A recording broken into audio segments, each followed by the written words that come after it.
it's Miss Mary from the Township Public Library, and welcome to our 2020 summer reading program, Imagine Your Story. So for our first craft that we're going to do, everyone should receive a paper bag that has instructions for the Mermaid sensory bottle attached to it. Some of the items that you should have in your bag is you should have a container of sand, a container of baby oil. You're also going to have a bag of mermaid glitter, or mermaid scales as I call them, the empty bottle for your sensory mermaid project, twine, and also a bag that has various shells, mermaid pearls, and also you're going to have a little seahorse inside as well, and I'll explain that one later. So the very first thing that we want to do is you want to get some glue that you have from around the house.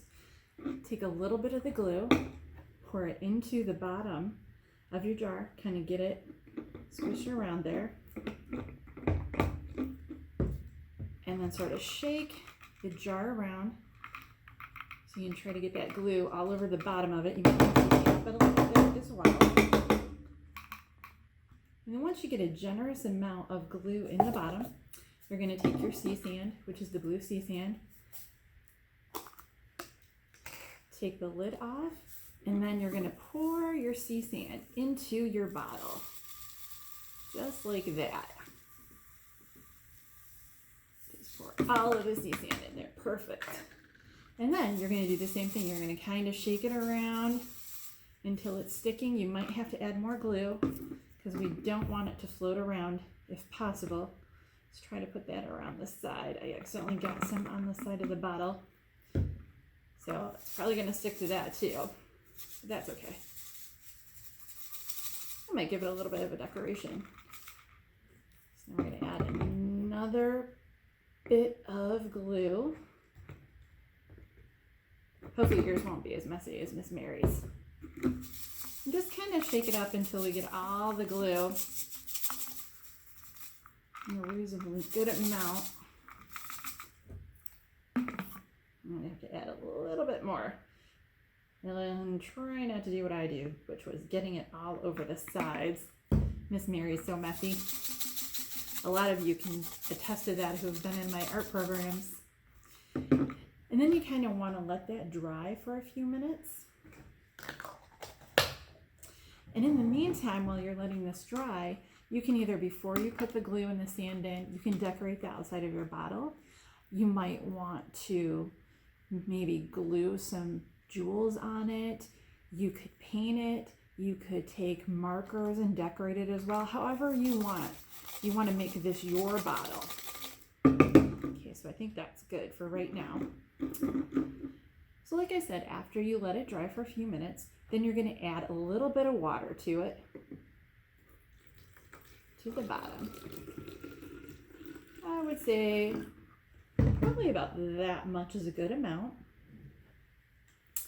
And then you're going to take your mermaid scales, which is in this bag, and you're going to try to scrape them out as best as possible. I have a little jar left, so I'm going to tap this and use that instead. Put my sparkles in there. And then I'm going to add various pearls, jewels, whatever you want. You might even want to get creative and add some maybe fake mini fish. You could be like Ariel from The Little Mermaid and add, I think it was like a spork. So after you get all your items in there that you want to use, you can add a little food coloring if you'd like to make it a little darker. Only about maybe a drop or two. I wouldn't add any more than that. And then you have in a clear container, these are going to be your liquid waves. Now these are the ones that I have in here. This is actually baby lotion.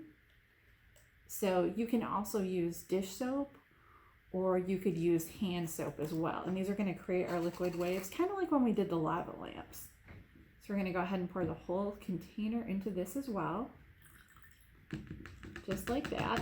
Ooh, that turned a pretty blue. I like that. And then we're going to fill the rest of our bottle up with the water. almost all the way to the top.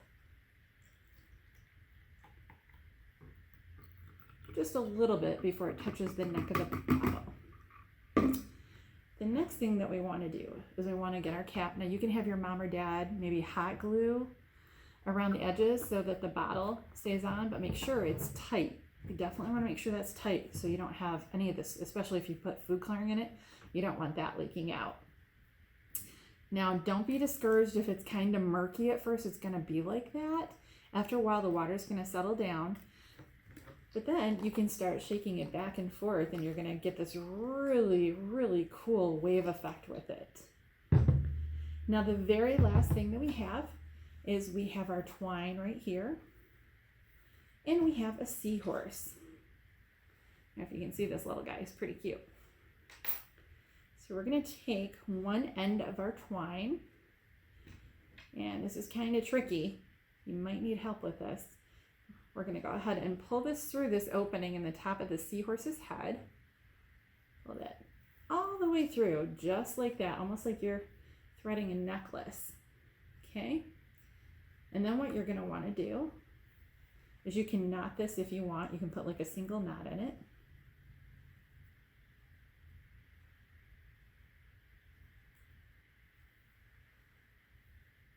Try to get it as close as to the seahorse's head as possible. Pull down just like that. And then you're going to take this, wrap it around the neck of your bottle.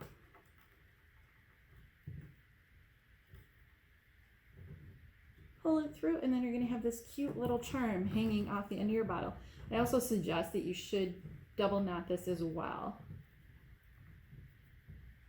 And so now you've got this really cool mermaid sensory bottle.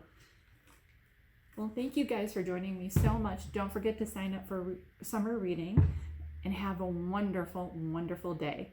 Bye-bye.